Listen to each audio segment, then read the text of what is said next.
Justificado, pois, mediante a fé, temos paz com Deus por meio do nosso Senhor Jesus Cristo, por intermédio de quem obtivemos igualmente acesso pela fé a esta graça na qual estamos firmes e gloriamo-nos na esperança da glória de Deus. E não somente isso, mas também nos gloriamos nas próprias tribulações, sendo que a tribulação produz perseverança, e a perseverança a experiência, e a experiência a esperança. Ora, a esperança não confunde, porque o amor de Deus é derramado em nosso coração pelo Espírito Santo que nos foi outorgado. Eu quero só ler o verso 2 com você de novo. Leia comigo. Por intermédio de quem obtivemos igualmente acesso pela fé a esta graça na qual estamos firmes e gloriamo-nos na esperança da glória de Deus. Verso 3, e não somente isso, mas também nos gloriamos nas próprias tribulações, sabendo que a tribulação produz perseverança, e a perseverança experiência, e a experiência a esperança. Feche os olhos por um instante, vamos orar por essa palavra. Pedir que o Senhor, mais uma vez, fale aos nossos corações, como tem falado aos domingos, às quartas-feiras. E hoje você veio a esse lugar para ouvir a voz de Deus, e eu preciso que você saia daqui com essa voz, e não com a minha, porque eu não tenho nada para te falar, mas eu creio que o Espírito Santo quer falar ao teu coração, segundo a sua necessidade. Pai, nós te adoramos nessa noite, pelo que o Senhor já fez no primeiro momento do culto, e por tudo o que o Senhor ainda há de fazer no segundo momento, porque esse segundo momento é importante, porque a tua palavra ela é ministrada, e a palavra ela é como um alimento semanal. Além dos alimentos das células, além dos alimentos das redes que nós temos durante a semana, nós precisamos desse alimento semanal. O domingo, Senhor, é o dia que a igreja evangélica no Brasil se reúne para te adorar e para ouvir a tua voz. E sempre é uma palavra dos pastores espalhados pelo mundo inteiro, e as ovelhas devem receber essa palavra como uma instrução de fé, para que toda semana seja alimentado por ela. Por isso, Pai, fala aos nossos corações de uma forma muito especial, fale, Senhor, aos nossos ouvidos, mas também dentro do nosso coração, porque a palavra ela é viva, ela é eficaz, e ela encontra morada em cada coração, segundo a necessidade de cada discípulo. Por isso, fala ao nosso coração, é o que nós te pedimos nessa noite, em nome de Jesus. Você pode dizer um amém bem forte? Amém. E o tema da nossa palavra é o tema da nossa campanha para Zapicó. Diga assim, ainda há esperança. Pode colocar o banner lá, que nós vamos trabalhar o banner inteiro da campanha ali. Diga assim, o tema da palavra nessa noite, vira para o teu irmão do lado e diga assim, ainda há esperança. Fala mais forte, ainda há esperança. Mais forte, ainda há esperança. Amém, glória a Deus. Eu quero compartilhar com vocês essa palavra nessa noite, te falando de algo muito particular, muito pessoal. Eu tenho vivido nos últimos anos da minha vida, anos de muitas realizações. Eu tenho vivido dos 30 aos 38, que é a minha idade agora. Esse período de 8 anos foi um período de muita felicidade na minha vida, de muita vitória, de muito sucesso em Deus. E esses 8 anos da minha vida, se eu pudesse colocar como os melhores, sem dúvida foram os melhores anos da minha vida. E nesses 8 anos que eu vivi, de 30 aos 38 anos, eu tenho sentido um sucesso e uma realização pessoal na minha família muito grande. No meu casamento, na relação com os meus filhos, dos meus filhos comigo. Eu me sinto realizado ministerialmente, porque quando eu olho a história dessa igreja e de onde nós viemos e como nós estamos hoje, isso me faz acreditar numa realização tremenda ministerial a respeito de tudo que Deus fez durante esses 6 anos como pastor. Eu tenho também me realizado financeiramente, Deus tem me dado muitas coisas, Deus tem me abençoado financeiramente. Em meio à crise, a minha empresa tem prosperado. Em meio à crise, os meus funcionários não foram demitidos. Em meio à crise, o meu faturamento não abaixou, pelo contrário, aumentou. E isso, Deus tem abençoado a minha vida, e eu tenho sentido que é um momento muito importante na minha vida e um momento muito feliz. E quando a gente vive momentos de realizações, querido, pessoais, quando você vive um momento de felicidade na tua vida, quando você vive um momento de muita realização, a impressão que dá é que o mundo em sua volta é todo colorido, de que as coisas que estão perto de você estão sempre tão boas quanto a sua própria vida. Parece que o universo ele está alinhado, que as coisas acontecem de uma forma muito tranquila e de uma forma muito boa. Por quê? Porque a percepção que você tem de mundo, geralmente é a percepção que você tem da sua vida. A forma que você enxerga o mundo, muitas vezes passa pela forma que você enxerga a sua vida. Por isso existem pessoas amargas que acham que o mundo é amargo, e pessoas que estão no mundo doce e acham que o mundo é doce. E eu entendo, querido, que muitas dessas coisas que eu tenho vivido hoje, sem dúvida foram sementes são frutos de muitas sementes que eu plantei em toda a história da minha vida. Porque eu creio numa lei chamada lei da semeadura, que tudo aquilo, a Bíblia fala que tudo aquilo que o homem plantar, o homem vai o quê? Ceifar, vai colher. E a lei da semeadura, ela é bíblica, e mesmo aqueles que não acreditam na Bíblia defendem essa lei da semeadura, porque você vê isso muito lá fora. Aquilo que você planta é o que você colhe. Mas tudo que eu tenho vivido hoje, sem dúvida, perpassa pela lei da semeadura, porque foram anos de evangelho plantando boas sementes para colher bons frutos. Mas apesar de ter uma boa percepção da minha vida, de estar muito feliz nesse momento, de viver um momento de felicidade intensa, essa semana eu vivi uma experiência muito interessante como pastor e também como co-membro de uma família, que é a família da minha esposa. Eu tive uma experiência muito interessante, ou foram duas experiências na mesma semana, com um caso muito parecido, que me fez repensar um pouco na minha vida e repensar um pouco na vida das pessoas que estavam em volta.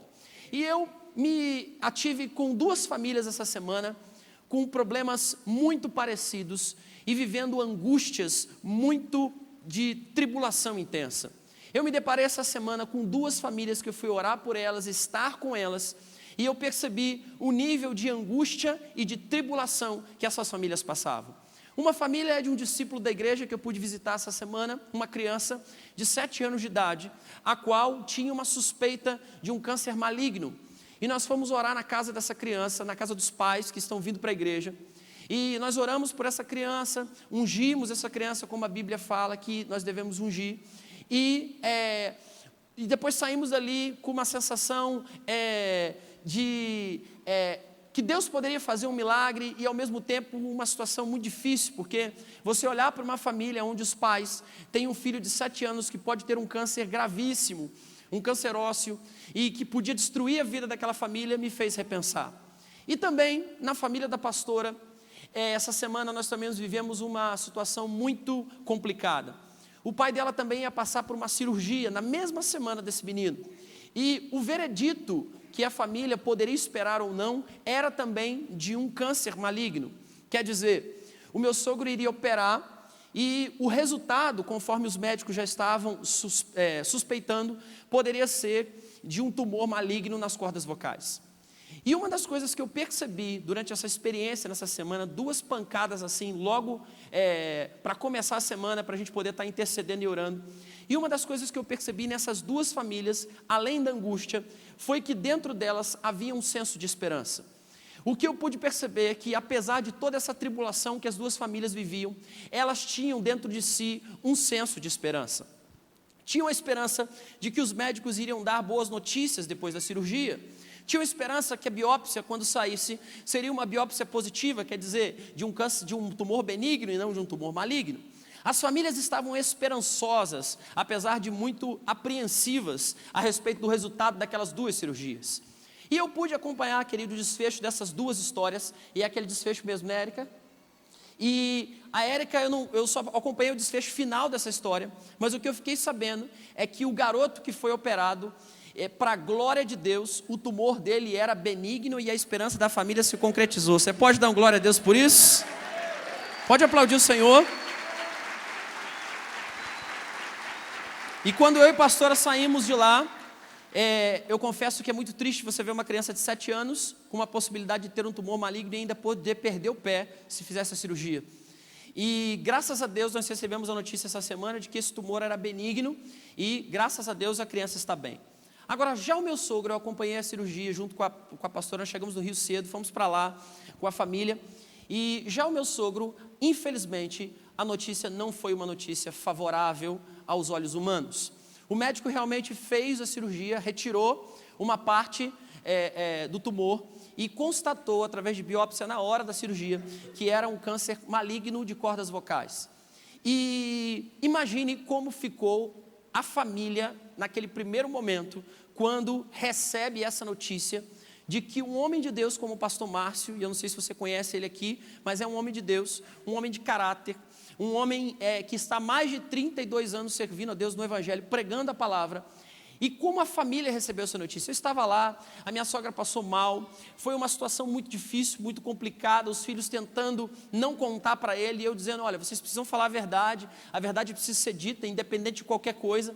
E foi, querido, uma situação muito complicada. Como meu sogro é um homem de Deus, entender todo esse processo que aconteceu com ele, para a família e para todas as pessoas da igreja dele, é um desafio. Como entender que um homem tão bom como meu sogro, que nunca fez mal para ninguém, que serve a Deus há tantos anos, que é um pastor que batizou tanta gente nessa nação, pode passar por uma tribulação tão difícil quanto essa? Tanta gente ruim no mundo, não é assim que a gente fala? Tanta gente que era para estar passando por tribulação, não passa. E o que passa na nossa cabeça é o seguinte: por que então pessoas justas, pessoas sérias, pessoas que são iluminadas por Deus, ungidas por Deus, passam por essas enfermidades? Aí então, querido, eu percebi que nos primeiros 2 dias que eu vi ali a família sofrendo por aquela angústia do diagnóstico, eles passaram por grandes tribulações. Mas os dias foram se passando, e eu vi que as experiências que essa família da pastora Viviane já tinham tido com Deus eram tão grandes, eram tão maravilhosas, que eu tenho certeza que reacendeu dentro da família da pastora Viviane a esperança de que o meu sogro será curado pelo poder do sangue de Jesus. E eu tenho certeza que essa esperança reacendeu nele. Hoje ele me mandou uma mensagem pelo WhatsApp para toda a família, já falando, e muito esperançoso, apesar de um diagnóstico contrário. Por que você está falando tudo isso, pastor? Porque essa semana isso me fez acender uma lâmpada dentro de mim. Apesar da minha vida estar muito boa, existem pessoas na minha volta que estão passando por tremendas tribulações. Apesar de eu estar passando por um momento formidável na minha vida, apesar de eu estar passando por um momento maravilhoso na minha vida, em volta ou envolto das pessoas que estão perto de mim, passam por situações e por tribulações terríveis na sua existência. E eu fiquei imaginando e pensando o seguinte: o meu sogro passar por uma tribulação como essa, tendo Jesus, o nível de esperança dele é outro nível, porque ele já viveu experiências com Deus tremendas, e isso faz com que ele acredite que o Deus Todo-Poderoso vai de alguma forma trazer essa esperança, e vai trazer para ele um resultado sobrenatural. Mas o que me fez pensar foi o seguinte: e as pessoas que não têm essa estrutura de família?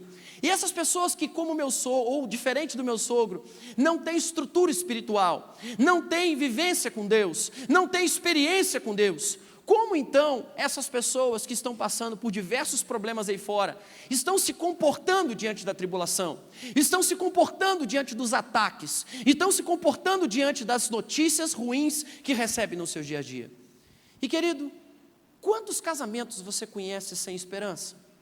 Quantos casamentos você conhece que as notícias que chegam para você deles são as piores? Quantos casamentos que as pessoas não têm Jesus você conhece? Que a cada dia as notícias são piores e piores, e o pior, elas não têm a estrutura espiritual que eu e você temos. Quantos diagnósticos de enfermidade foram dados em famílias que não têm esperança?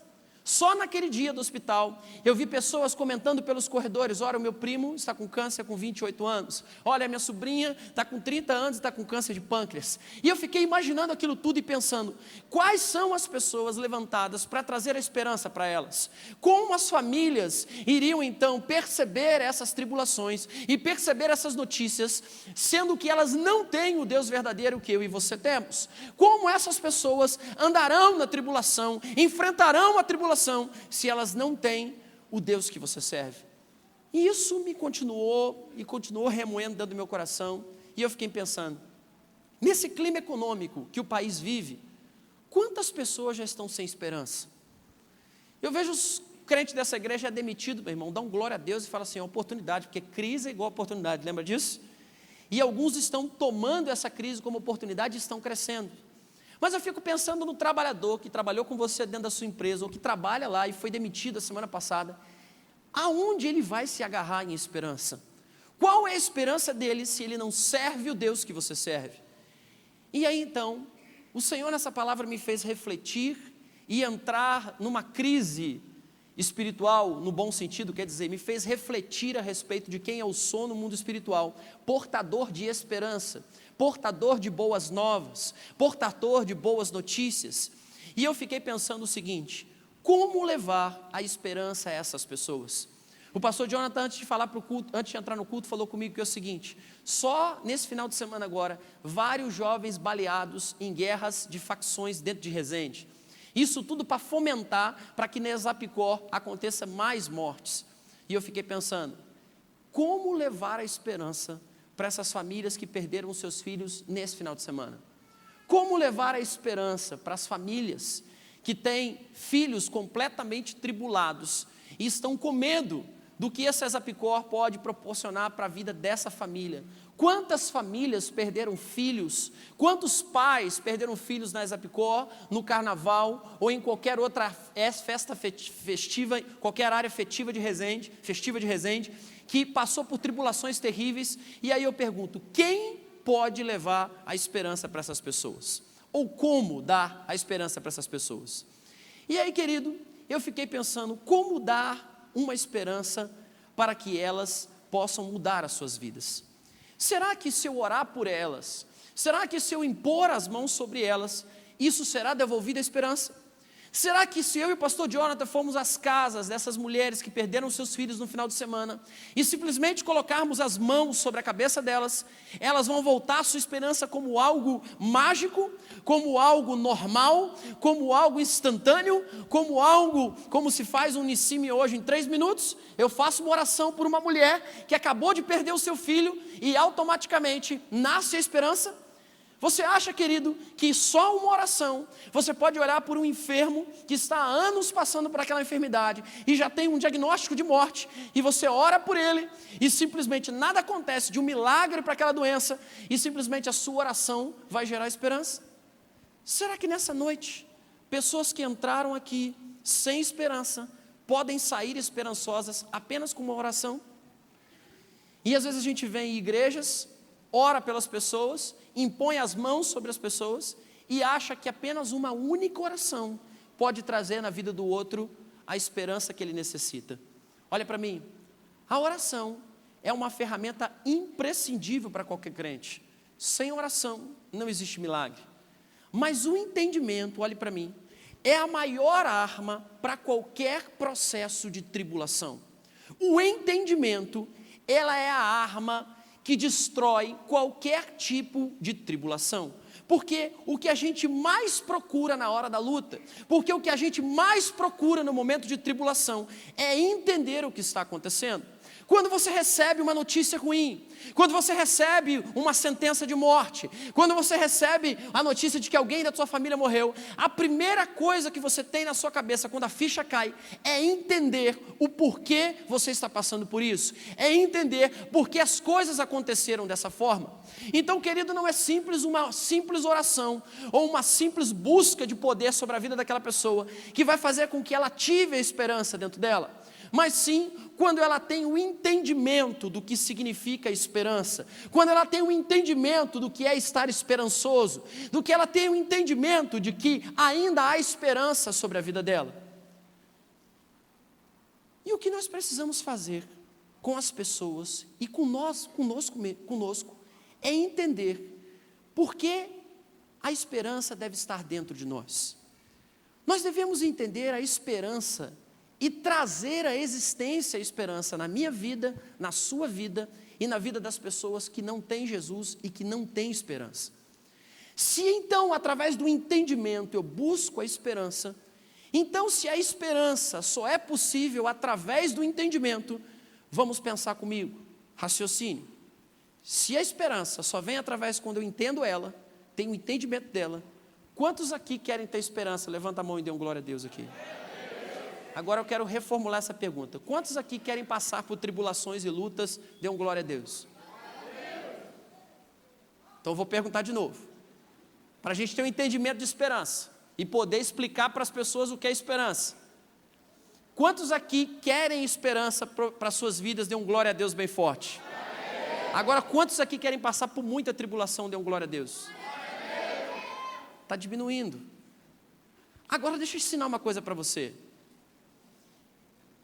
A gênese da esperança, quer dizer, o início da esperança é a luta. Diga assim, a gênese da esperança é a luta. Diga assim, e a tribulação é o ponto de partida. Então, olha aqui, para que haja esperança, precisa haver o quê? Precisa haver o quê? Luta, tribulação. Preste atenção.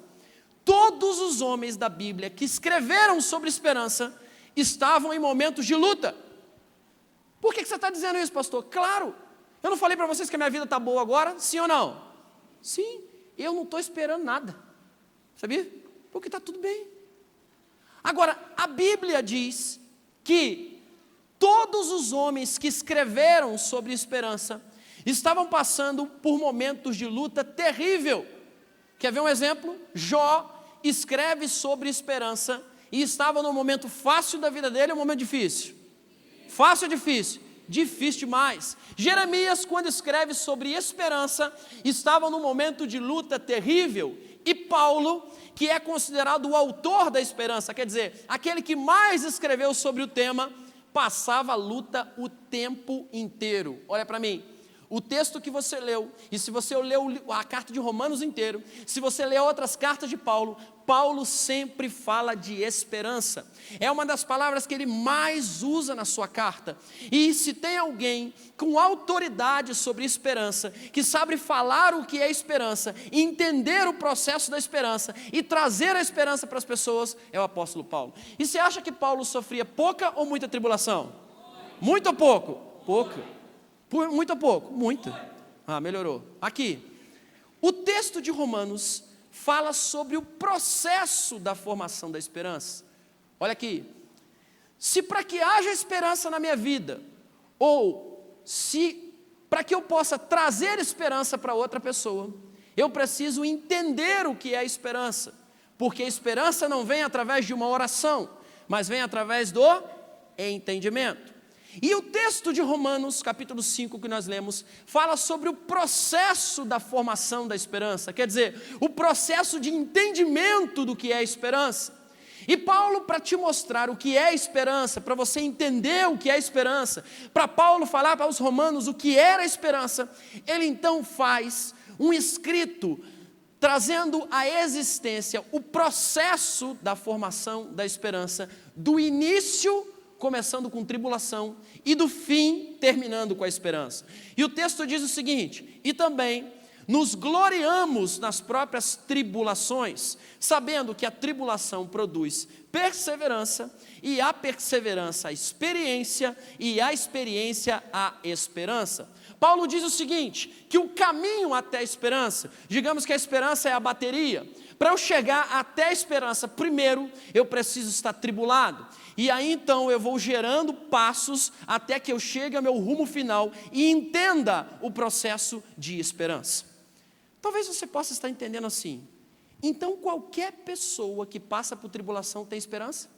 Você acha assim ou não? Não, porque eu conheço gente que está passando por luta e você chega perto dela, o que ela não tem é o quê? Esperança. Você acha que então tribulação é sinônimo de esperança? Não.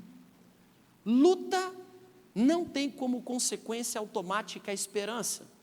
Mas você observou no texto comigo que a tribulação, que entre a tribulação e a esperança ainda tem dois processos, que é a perseverança e a experiência. Então olha só, para que eu saia do ponto da tribulação da minha vida, ou para que eu fale da esperança para alguém que está em tribulação, eu preciso sair do ponto de partida da tribulação, passar para o ponto de partida do que está aí? Da experiência e depois do que? Da esperança até chegar a... Gente, lê aí. Qual que é o passo que eu tenho que dar? Sai da tribulação. Tribulação, perseverança. Depois da perseverança eu dou um passo e faço o quê? Experiência. E depois da experiência eu toco Toco aonde? Então vamos voltar aqui. Quando eu saio da tribulação, qual o primeiro passo que eu dou? E depois, experiência. E depois eu chego na esperança. Olha para mim.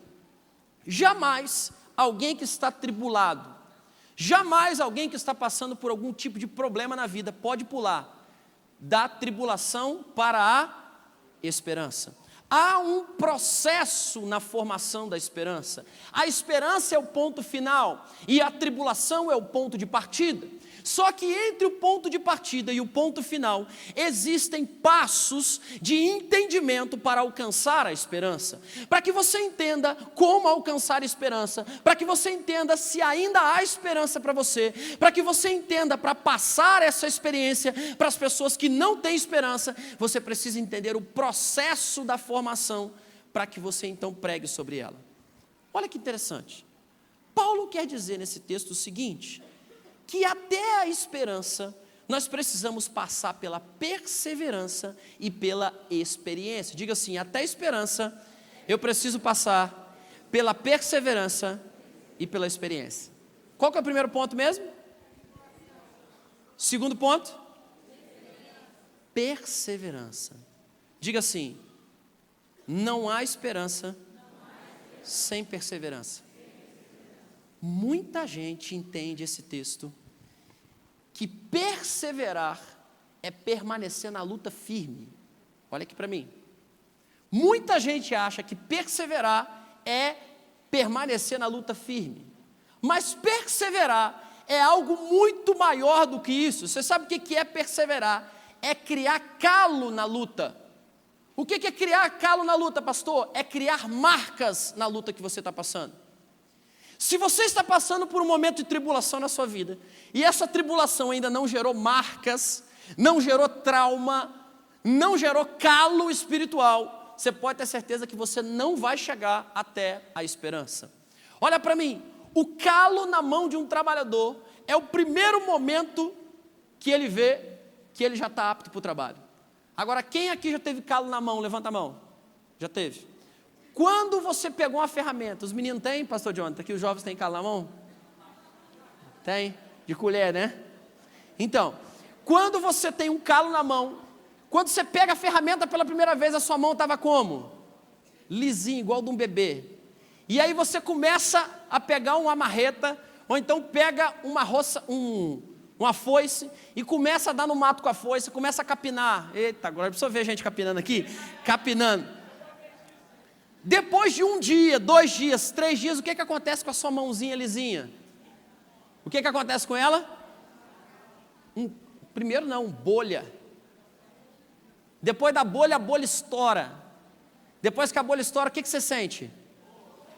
Você aguenta pegar na enxada de novo? Você fica assim, ó. Você pega a enxada, me ajuda aqui. Mas o tempo vai passando e aquela bolha vira o quê? Um calo. E quando quem tem calo na mão pega a ferramenta para trabalhar, como é que ele trabalha? Sente dor? Não. Então, perseverança numa luta é criar calo dela. Deixa eu dizer algo para você. Se você está passando por um momento de tribulação que começou agora, quero dar uma notícia ruim para você. Não vai acabar agora. Diga assim: para que eu chegue à esperança, Deus vai me fazer persistir até dar calo. Você está preparado para isso? Pastor, mas eu pensei que era mágico. Eu fazia uma oração, o negócio acontecia na hora. Mas não era assim com Jesus, pastor. Não era assim com Jesus. Jesus não botava a mão e não orava e não acontecia? Sim, porque Jesus é a esperança. Só que antes disso acontecer, a mulher com fluxo de sangue sofreu quantos anos? 12 anos de calo. O cego de nascença já era um homem velho e barbado, sofreu anos com calo na mesma tribulação e no mesmo problema. Mas você sabe por que a perseverança é necessária? Para criar uma resistência e aumentar a nossa produtividade. A tribulação em nós, querido, tem que gerar marcas que serão usadas como um dínamo no processo da nossa luta. As marcas de uma tribulação em mim e você elas são marcas para gerar um dínamo na luta. Quer dizer, quando eu passo por marcas, quando há um calo espiritual nos meus problemas, quando eu já estou passando por uma tribulação há anos e nada muda, eu já estou ali, levanto de manhã e é o mesmo problema, vou dormir é o mesmo problema, oro, racho o bico de orar, faço jejum, faço voto, e segunda-feira eu estou com problema, o mês que vem eu estou com problema, o ano que vem eu estou com problema, e eu já fechei todas as possibilidades de brechas espirituais na minha vida. Você sabe o que Deus está fazendo com você, meu irmão? Te preparando como um lutador, para gerar dentro de você a força necessária para enfrentar esse problema como um dínamo. A perseverança gera calo em você. Você está aí até agora? Tá ou não está? Quantos aqui estão passando por tribulação? Levanta a mão aí. Você está aqui, sabe por que você está aqui? Porque você está persistindo. Porque a tribulação está te machucando sim, mas está criando uma resistência espiritual em você, a ponto de você continuar perseverando e acreditando. E esse dínamo será uma ferramenta para você, querido, para chegar até o processo da esperança. Você sabe o que isso me mostra? Que não há tribulação, como eu falei para você, sem pouca duração. O terceiro ponto que eu quero dizer para vocês, o primeiro qual que é mesmo que a gente sai? Qual que é? Depois a gente passa para qual ponto? E o próximo ponto qual que é? A experiência. Diga assim, experiência. Diga assim, a tribulação vem, eu sou perseverante, crio calo, gera em mim o dínamo, gera em mim a força, e logo depois, diga assim, vem a experiência. Olha o que Paulo escreve, olha para mim. Essa palavra experiência no original, olha aqui, não se perde não, senão você vai perder o fio da meada da palavra aqui. Essa palavra no original hebraico é uma palavra chamada dokmi, que significa muito mais do que experiência. Você sabe o que significa no original? Teste de caráter. Diga assim, uau! Então quer dizer que a tribulação me gera calo, me gera resistência, para depois testar o quê? O meu caráter. O texto diz que a tribulação, após criar marcas em você, faz um teste no seu caráter. Você sabe por que é isso mesmo? Porque eu já vi gente na hora da tribulação negar Jesus. Eu já vi gente na hora da tribulação, querido, revelar o caráter dele, revelar a fragilidade dele. E eu quero te dar uma notícia. Você sabe por que muitas tribulações não aconteceram com você ainda? Sabe por quê? Porque Deus para pensar, se eu jogar nesse cara, meu Deus do céu, se eu permitir tribulação na vida desse cara, ele vai revelar o caráter e vai embora da igreja rapidinho. Porque quando eu estou em tribulação, eu revelo quem realmente eu sou.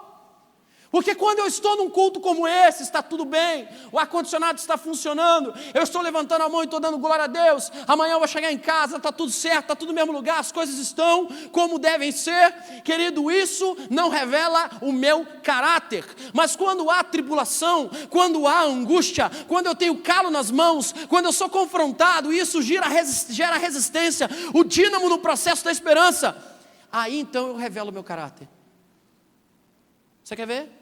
Os apóstolos, meu irmão, viveram anos de muita tribulação, mas cada luta eles revelavam o seu caráter cristão e eles cresciam cada vez mais. Cada vez mais que Pedro era perseguido, mais ele revelava o caráter de fidelidade. Cada vez mais que Paulo era perseguido, ele revelava o caráter de fidelidade. Cada vez mais que João era perseguido, levado para a ilha de Patmos, sabe o que ele faz? Ele começa a escrever o livro de Apocalipse naquele lugar, porque independente da tribulação que ele já tinha tido, era tanta paulada, era tanto açoite que ele continuava lá. Sabe o que o apóstolo Paulo, que escreveu essa carta em Romanos capítulo 5, ele diz o seguinte: eu tenho as marcas de Cristo em mim. E as marcas de Cristo que ele tinha, querido, não era um CD, não era uma música, não era um negocinho escrito Jesus 100%, mas eram açoites que ele tinha nas costas, pedrada que ele levou na cabeça, e ele carregava essas marcas, revelando o seu caráter, um caráter forte de cristão, um caráter que não abandona o barco,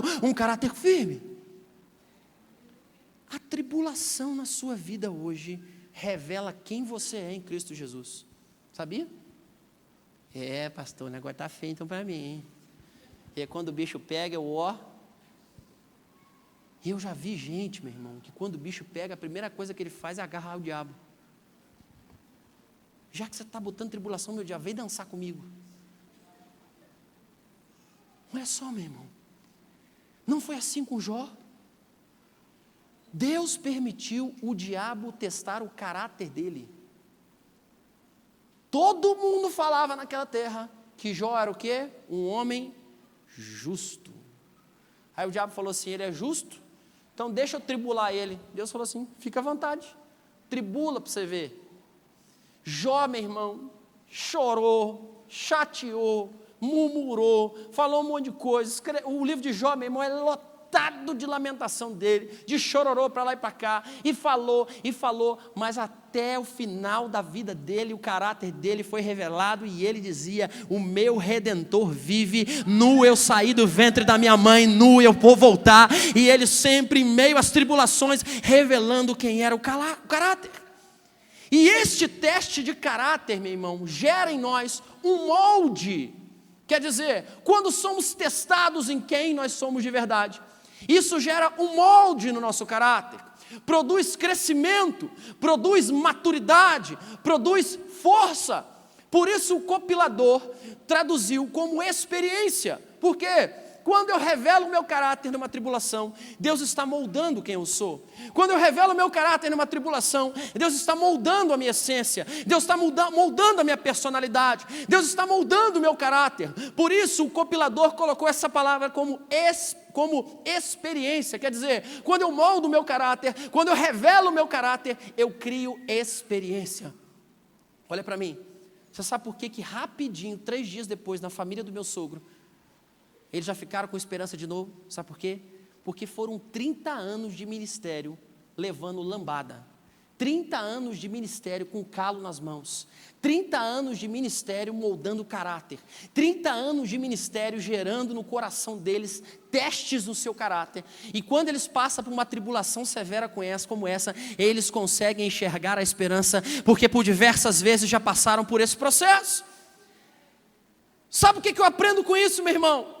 Durante esse tempo de tribulação financeira que você está vivendo agora, é hora de Deus revelar quem é você no seu caráter. Esse momento de tribulação financeira é a hora de Deus revelar a sua fidelidade. É nesta hora de tribulação no teu trabalho que você está passando lá, que Deus quer revelar quem você é. É nesse momento, lá em meio às demissões, em meio aos problemas, em meio às situações que estão emergindo dentro do teu trabalho, é o momento que Deus está testando o seu caráter, é o momento que Deus está testando e moldando a sua personalidade. É nesse momento de anos de problema no seu casamento, que Deus quer revelar a sua fidelidade e a sua aliança. Pastor, eu estou 10 anos passando problema no meu casamento, 20 anos, estou calejado. Ótimo. Então você sabe o que Deus está querendo fazer? Gerar um caráter nesse casamento. Gerar e revelar quem vocês são de verdade. Porque no dia que vocês fizeram um pacto com o pastor, com o padre, com o juiz de paz, com sei lá com quem que você fez, você não falou aquilo da boca para fora não. O que você falou? Na saúde ou na doença? Na crise ou na riqueza, na pobreza ou na riqueza? E você disse o quê? Até que a morte nos separe. Foi isso que você fez? Ah, pastor, eu falei porque eu achava bonito falar. Falei porque o cara mandou falar, eu falei. Rapaz, você não tem noção do que são palavras. Mas quando essa tribulação dentro do teu casamento ainda ocorre, e você ainda está vivo dentro dela, quer dizer, você ainda não se separou, você ainda não se divorciou, e a tribulação, e ali foi paulada, e paulada gerou calo, e calo gerou em você mudança de caráter. Deus quer mudar e moldar o caráter do teu casamento, sabe por quê? Porque nele ainda há esperança, porque nele ainda há o mover de Deus para mudar a história da tua família. Pode aplaudir o Senhor. E aí então, você saiu comigo da tribulação. A tribulação gerou o que mesmo? Perseverança é o que? Calo, pancada. E depois dessa perseverança você foi para onde? Experiência, revelação de caráter, molde de caráter. Até enfim que você chega na esperança. Mas pastor, para chegar até ter esperança, eu tenho que passar por tribulação, tenho que passar por criar calo, tenho que ser testado e moldado no meu caráter, só para ter esperança? Só então para ter esperança eu preciso passar por tudo isso? Eu pensei que quando eu passasse depois disso, eu chegava aqui e já estava tudo pronto. Eu pensei que depois da tribulação, depois da perseverança, depois dos moldes, depois de tudo aquilo, depois da experiência, quando eu tocasse aqui, já era o momento da minha bênção. Olha para mim, toda essa luta que você está passando, você deve estar pensando só por uma esperançazinha. Então quer dizer que depois que eu passar por isso, ainda vou ter que esperar. Depois que eu passar por isso, então eu vou ter que ter uma esperançazinha. Então será que vai acontecer? Então eu tenho que passar por todo esse processo só para chegar na esperança? Olha aqui, o nosso conceito de esperança está na espera. Mas esperança não é espera. A esperança para o crente é a certeza daquilo que Deus vai trazer sobre a tua vida. O ímpio, meu irmão, quem não conhece Jesus, acha que esperança é algo que ele tem que ficar esperando. Será que vai? Será que vai acontecer? Esperança para o ímpio é naquilo que é possível. Mas quando nós chegamos na esperança, nós cremos num Deus que vai fazer o impossível sobre a minha e para a tua vida.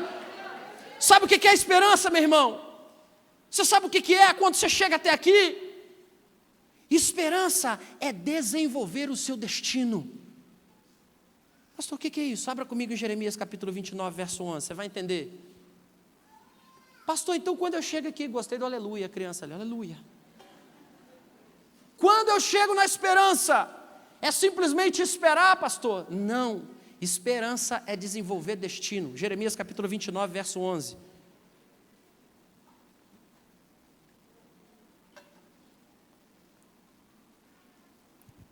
Você achou? Espera que eu não achei não. Jeremias 29, verso 11.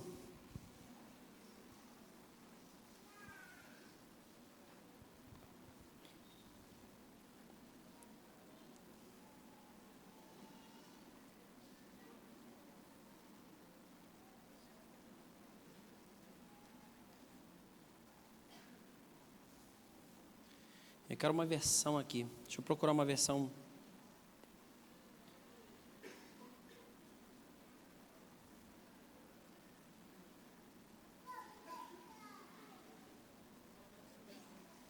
É a NVI que tem uma tradução melhor. Olha aqui. Eu vou ler a tradução da NVI que mostra melhor o que eu quero te falar. Olha o que Jeremias diz.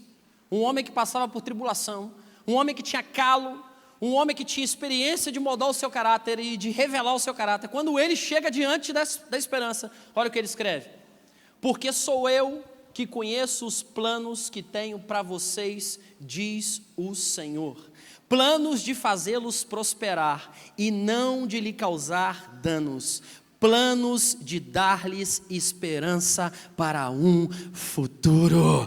Esses são os planos que Deus tem para você, meu irmão. Quando você chega ao teu destino, quando você chega à esperança, Deus está mostrando para você que o plano que Ele tem para você, que o destino que Ele tem para você, não é destino de falta, não é destino de dor, não é destino de angústia, não é destino de tribulação, até porque você já passou pelo processo, mas quando você toca na esperança, você entende que o que Deus tem para você é um destino.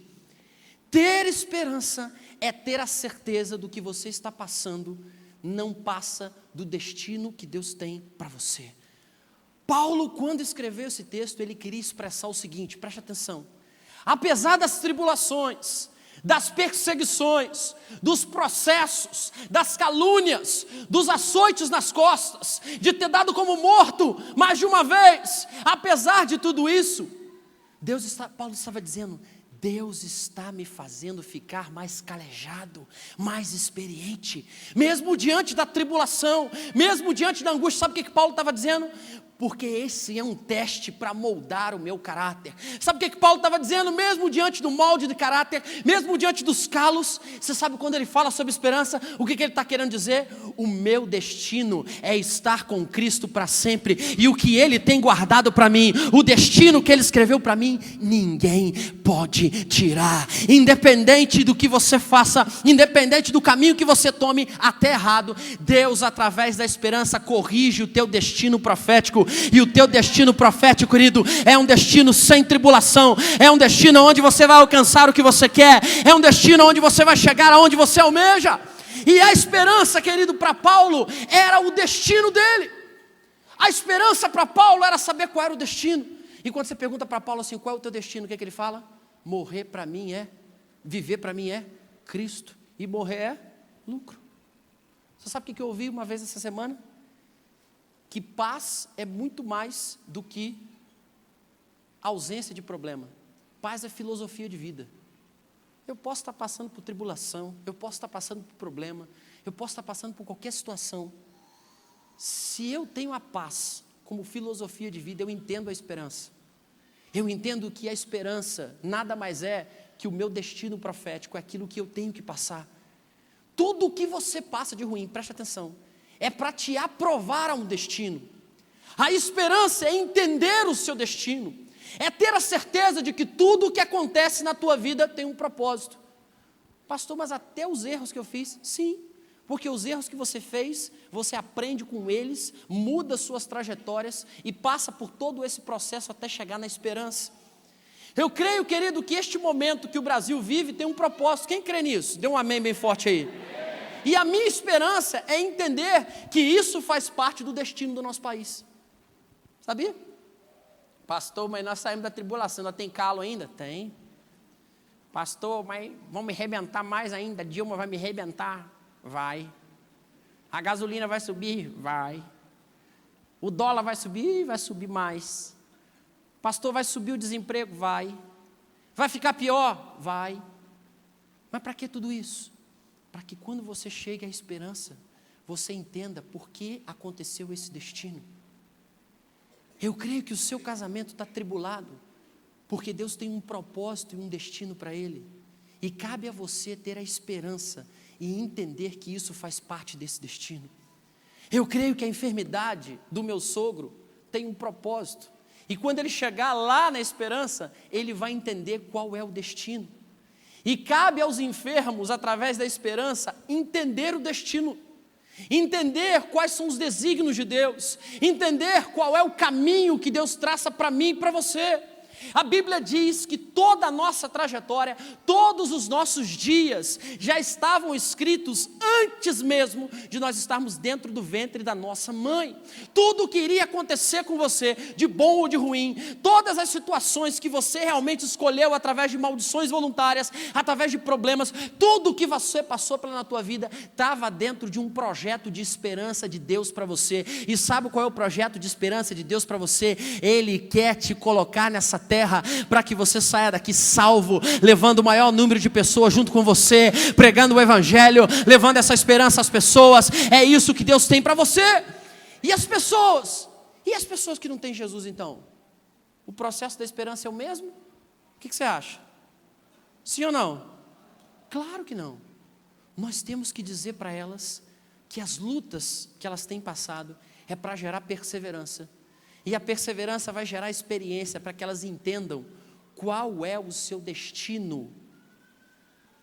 Você sabe o que a gente tem que dizer para o mundo aí e para Exapicor quando a gente for lá? Que as tribulações que as pessoas estão passando lá fora, que isso que o pastor Jonathan falou para mim aqui agora, de uma mãe perder um filho, ou de uma situação terrível como essa, que você não tem o que falar para a pessoa. Quando você chega numa situação de decreto, quando você chega numa situação terrível, você não sabe o que falar, você chora, você abraça, você ora, mas quando você tem um entendimento de que a esperança nada mais é que o destino profético sobre a vida daquela pessoa, você pode sentar com uma mãe dessa, você pode sentar com um enfermo, você pode sentar com alguém tribulado economicamente, você pode sentar com qualquer pessoa aí fora que esteja passando por tribulação, e se você explicar para ela qual é o processo de esperança, e chegar para ela no final e dizer o seguinte: noite. Sabe por que você está passando por isso? Porque Deus tem um destino profético para você. Sabe o que Ele quer fazer? Quer te salvar, quer te libertar. E Ele permitiu tudo isso na tua vida para mostrar o poder e a glória dEle sobre você. E você entender que Ele é o teu Deus, que Ele é o teu Senhor. Quando você entende a esperança, você entende o destino. Pastor, então é assim que eu evangelizo? É. Então é assim que eu tenho que fazer na Zapicó? É. Sabe por quê? Quando você botar essa camisinha verde lá, meu irmão, tem gente que vai te contar cada história que vai arrepiar seus cabelos assim, ó. E a gente sai despreparado para evangelizar. Meu irmão, a gente que é psicólogo, a gente ouve cada coisa. E quando é psicólogo e pastor, então, pelo amor de Deus, eu já ouvi tanta coisa que você nem imagina. E eu já tive horas que eu falava assim, o que eu falo para esse cara? A psicologia não explica. Eu não consigo entender, eu não tenho maturidade espiritual para entender isso. Mas quando eu comecei a entender que a esperança nada mais é que o meu destino profético, quer dizer, é aquilo que Deus tem para mim, é fazer um novo convertido entender que ele está passando por essa tribulação sim, para gerar nele a perseverança é a experiência, para que ele toque na esperança e entenda que tudo que ele tem passado faz parte do destino dele, meu irmão. Não tem uma alma nessa vida que você não consiga ganhar. Sabia disso? Quando você explica para alguém o porquê das coisas, elas entendem. Pastor, então não é uma oração forte? Se você olhar os milagres de Jesus, tudo tinha um porquê, tudo tinha uma finalidade, tudo tinha uma explicação. Quando Jesus chegou perto daquele cego de nascença, a primeira coisa que os discípulos falaram para ele foi o quê? Quem pecou? Ele ou a sua família? O que os discípulos queriam saber? A resposta da tribulação. E aí o que Jesus falou? Olha, não foi ele nem a família dele. E se Jesus tivesse nessa palavra, sabe o que ele ia falar? Então, ele está atribulado, olha os calos dele. Os olhos dele agora não veem mais. Ele já está passando por isso a vida inteira. E olha o caráter dele, ele continua aí. Mas sabe por que ele está passando tudo por isso? Porque eu tenho um destino de esperança para a vida dele. Eu tenho um destino para dizer que a cegueira dele é que para que se manifeste a minha glória sobre a vida dele, é para que se manifeste a minha glória e o meu milagre, e ele então consiga enxergar, não simplesmente o que os olhos veem, mas consiga enxergar um Cristo, alguém que veio para salvar ele, muito mais do que a cegueira, muito mais do que a doença física, mas alguém que veio salvar ele da morte, da justiça e do juízo. E quando você entra, querido, com uma igreja cheia de problemas, quando você entrou aqui nessa noite, cheio de tribulação, quando você entra aqui cheio de situações negativas, eu tenho uma notícia para você: há esperança para a tua vida nessa noite, há um destino para tudo isso que você está passando, há um propósito maior por toda essa tribulação que você tem vivido. E se você compreender que esperança é o entendimento de um destino, você terá certeza que a tribulação tem início, meio e fim. Quando você olha, quando você quando você chega aqui, meu irmão, tocou na bateria aqui, ó, que é a esperança, você, então se eu estou tribulado para gerar em mim o calo, e do calo é para moldar o meu caráter, para eu chegar aqui e entender por que eu passei por ali,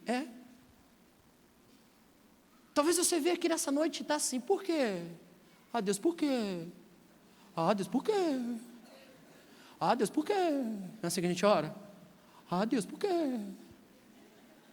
Ah, Deus, por quê? O que está acontecendo comigo, Deus? Eu venho na igreja, Deus. Eu venho na igreja, Deus. Eu oro, Deus. Eu dizia, Deus, eu promeci, eu fiado, Deus. Ah, meu Deus, o que está acontecendo comigo, Deus? Não é assim quando a gente recebe a notícia ruim? E agora, Deus? E agora? E agora? E agora? Se você receber uma notícia de tribulação fresquinha, você tem um caminho a seguir. Pastor, não, pastor, não. Vai apanhar, velho. Vai criar calo. Depois vai revelar o seu caráter. Vai moldar o seu caráter. Para que então você entenda por que você passou por tudo isso. Pastor, isso é doido? A Bíblia diz que a sabedoria de Deus é loucura para os homens, meu irmão.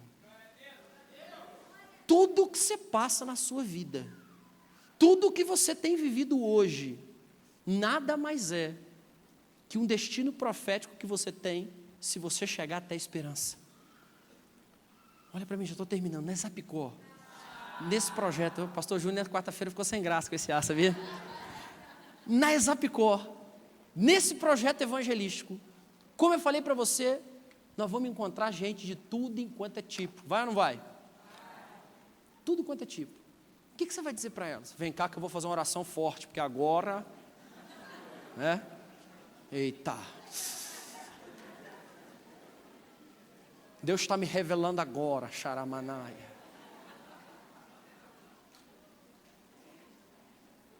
Se você chegar nessa Zapicó cheio de espiritualidade, dando defeitinho, reteté, você vai passar vergonha. Sabe por quê? Porque o que as pessoas querem saber é o porquê elas estão passando por aquilo. E quando elas têm o entendimento do porquê que elas passam, elas se libertam. Porque a Bíblia diz que quando nós conhecemos a verdade, quem é a verdade? Jesus. A verdade nos liberta. E nós só somos libertos dos problemas, das tribulações, das angústias, quando nós temos entendimento de quem nós servimos e qual é o destino que Ele tem para cada um de nós. Então, na Zapicó, você que vai de verdinho igual um grilo, vai saltitante na Zapicó, não é? Antes, quando você não tinha Jesus, você era supersticioso, pousava um grilo verde, sua mãe falava assim, não espanta não, que é esperança, né? Na Zapicó vai estar cheio de grilinho pulando, na hora do show, então, todo mundo vai estar pulando, os grilos, tudo pulando lá. Quando alguém chegar perto de você, vai ser igualzinho um grilo, não espanta ele de fazer discípulos não, porque Ele tem uma palavra de esperança para a minha vida.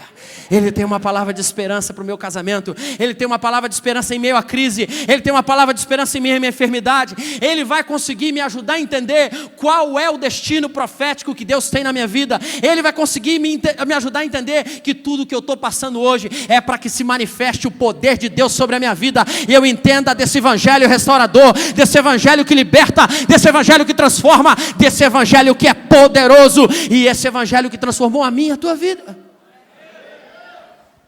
Mas pastor, e eu pastor? E eu? Você está falando do povo, e eu? E a minha tribulação? E a minha angústia? Qual é o meu destino? Chega até o final primeiro.